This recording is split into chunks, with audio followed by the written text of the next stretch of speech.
नमस्कार। चलिए आज शब्दों के जरिए एक बहुत ही खूबसूरत सफर पर निकलते हैं। हम सब मिलकर श्रीधर पाठक जी की दिल को छू लेने वाली कविता सुंदर भारत को न सिर्फ पढ़ेंगे बल्कि उसे महसूस भी करेंगे। तो आइए भारत की इस खूबसूरती में डूब जाते हैं। कभी सोचा है कि भारत को सुंदर क्यों कहा जाता है? आखिर ऐसी क्या बात है जो इसे इतना खास, इतना न्यारा बनाती है? देखिए, ये कविता सिर्फ शब्द नहीं है, ये तो एक नजरिया है भारत की उस आत्मा को देखने का जो प्रकृति से लेकर हम सबके दिलों तक फैली हुई है। तो हमारे आज के सफर में 4 पड़ाव होंगे। सबसे पहले हम कविता में छिपी भारत की प्राकृतिक सुंदरता को देखेंगे। फिर इसके पीछे के गहरे संदेश को समझने की कोशिश करेंगे। इसके बाद हम मिलेंगे इस खूबसूरत कविता के रचयिता श्रीधर पाठक जी से। और हाँ, आखिर में परीक्षा के लिए कुछ खास सवालों पर भी बात करेंगे। तो चलिए शुरू करते हैं पहले हिस्से से, भारत की सुंदरता। बस महसूस करने की कोशिश कीजिए कि कवि कैसे अपने शब्दों से हमारे सामने एक जीती जागती तस्वीर बना रहे हैं। जरा कल्पना कीजिए, आसमान को छूते वो मजबूत पर्वत जैसे हिमालय, जो हमारे देश की ताकत और हिम्मत का प्रतीक हैं।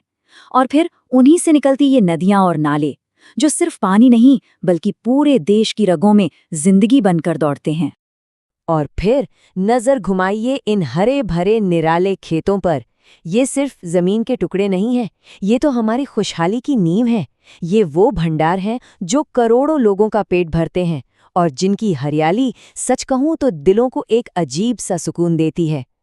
तो देखा जाए तो ये तीनों चीजें, पर्वत की शक्ति, नदियों का जीवन और खेतों की समृद्धि, ये सब मिलकर ही भारत की प्राकृतिक सुंदरता की तस्वीर को पूरा करते हैं। और जैसा कवि कहते हैं, ये सब मिलकर सबको हर्षित करने वाले हैं, मतलब हर किसी के चेहरे पर मुस्कान लाने वाले हैं। लेकिन भारत की कहानी सिर्फ पहाड़ों और खेतों तक ही तो नहीं है। अब हम कविता की आत्मा में उतरेंगे, जहां इस सुंदरता से भी कहीं ज्यादा गहरा एक संदेश छिपा हुआ है। तो सवाल ये उठता है कि कवि सिर्फ सुंदरता दिखाकर ही क्यों नहीं रुक गए? वो हमसे और क्या कहना चाहते हैं? असल में ये कविता एक आवाहन है, हम सबके लिए एक पुकार है। और वो पुकार क्या है, ये स्लाइड उसे बहुत खूबसूरती से दिखाती है। कवि हमें हमारा राष्ट्रीय कर्तव्य याद दिलाते हैं कि हम अपने देश को सबसे ऊंचा उठाएं, इसे दुनिया के सब देशों का मुकुट बनाएं, पूरी लगन से इसकी सेवा में जुट जाएं और अगर जरूरत पड़े तो इस पर अपना सब कुछ, अपना जीवन भी वार दें। तो मतलब साफ है, इस कविता का मुख्य उद्देश्य है देशभक्ति की भावना को जगाना। ये खासकर विद्यार्थियों को प्रेरित करती है कि वो राष्ट्र की सेवा करें और कविता, गीत जैसी रचनात्मक कलाओं में भी रुचि लें। यही तो है इस कविता का असली संदेश। अच्छा, जब हमने कविता और उसके संदेश को इतना अच्छे से समझ लिया है, तो अब बारी है उस महान कवि के बारे में जानने की जिनकी कलम से ये खूबसूरत शब्द निकले हैं। ये है श्रीधर पाठक जी। इनका जन्म 1859 में उत्तर प्रदेश के जौंधरी गांव में हुआ था। मनोविनोद और कश्मीर सुषमा जैसी रचनाएं इन्हीं की ही देन है। आप देख सकते हैं कि प्रकृति से प्रेम और देशभक्ति का जो संगम हमने सुंदर भारत में महसूस किया, वही उनकी पहचान थी। और अब आ गए हैं हम अपने आखिरी पड़ाव पर, प्रश्न और उत्तर।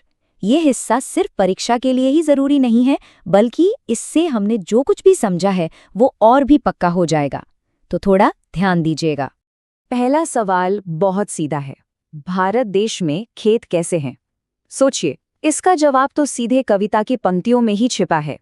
और इसका बिल्कुल सटीक उत्तर है, कविता के अनुसार भारत के खेत हरे भरे और निराले हैं और वे सबको हर्षित करने वाले, यानी सबको खुशी देने वाले हैं। अब दूसरा सवाल देखते हैं। ये कविता के संदेश से जुड़ा है। देश की शान बढ़ाने के लिए हम क्या कर सकते हैं? इसका जवाब भी हमने अभी समझा था। हम अपने देश को सबसे ऊंचा स्थान दिलाकर, इसे सभी देशों का मुकुट बनाकर और अपना जीवन इसकी सेवा में समर्पित करके देश की शान बढ़ा सकते हैं। और अब आखिरी और शायद सबसे महत्वपूर्ण सवाल, इस कविता का असल संदेश क्या है? तो सबसे अहम बात यही है कि इस कविता का असली संदेश देशभक्ति की गहरी भावना को जगाना है। ये हमें प्रेरणा देती है कि हम अपने देश की खूबसूरती की कद्र करें और अपना जीवन इसकी सेवा और इसकी शान के लिए समर्पित कर दें। तो अंत में बस यही याद रखना जरूरी है कि भारत की असली सुंदरता सिर्फ इसके पहाड़ों, नदियों या खेतों में नहीं है। वो खूबसूरती यहाँ के लोगों के दिलों में बसे देश प्रेम और सेवा की भावना में है। और यही इस कविता का सच्चा सार है।